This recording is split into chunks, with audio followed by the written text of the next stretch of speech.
5h10 sur Europe 1. Bonjour Jules Torres. Bonjour Alexandre, bonjour Marion. À la une du JD News cette semaine, comment Marine Le Pen et Jordan Bardella mettent le cap sur 2027 ?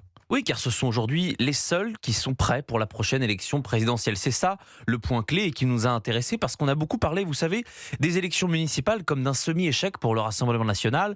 Pas de grande ville, pas de coup d'éclat. Mais en réalité, ils ont fait bien mieux que ça. Ils ont consolidé des dizaines de villes gagnées, tous les maires réélus dès le premier tour. Un ancrage qui s'installe tranquillement mais sans bruit.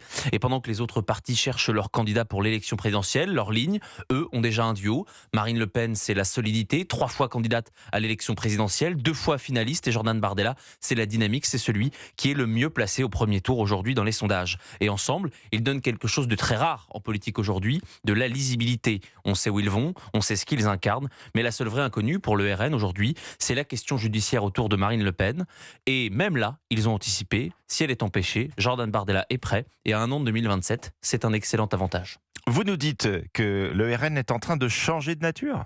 Oui, et c'est même le point clé. Le RN n'est plus seulement un parti de contestation, il devient un parti d'implantation. On le voit très concrètement. Il progresse dans ce qu'on appelle la France des sous-préfectures, la France des artisans, des petits entrepreneurs, des catégories qui jusqu'ici résistaient au vote RN. C'est une bascule sociologique, mais alors attention, tout n'est pas réglé pour Marine Le Pen et Jordan Bardella. Il reste des résistances, notamment dans les grandes villes et dans certains milieux économiques ou culturels.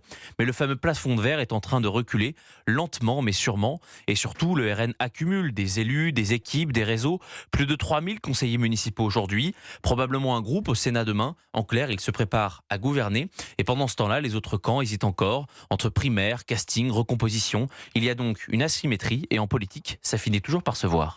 Quoi d'autre dans le JD News cette semaine ?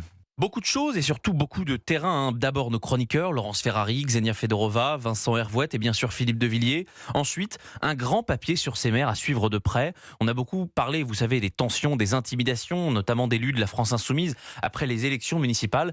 Mais on a décidé de porter les caméras sur les élus de terrain qui tiennent leur ville. Robert Ménard, David Lisnard, Gilles Platret et même le plus jeune maire de France, rendez-vous compte, 19 ans.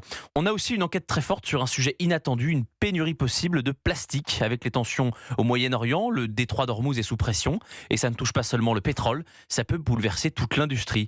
Et puis on respire un peu avec une très belle histoire, celle de Mélissa, 23 ans, qui vit avec son arrière-grand-mère de 101 ans, une cohabitation improbable et très touchante. Enfin, une interview du cardinal François Bustillo et un dossier très complet, très clair pour comprendre Pâques, ses rites et son sens profond. Bref, un numéro très complet du JD News. Merci Jules Torres. À la une du JD News cette semaine, Bardella Le Pen cap sur 2027.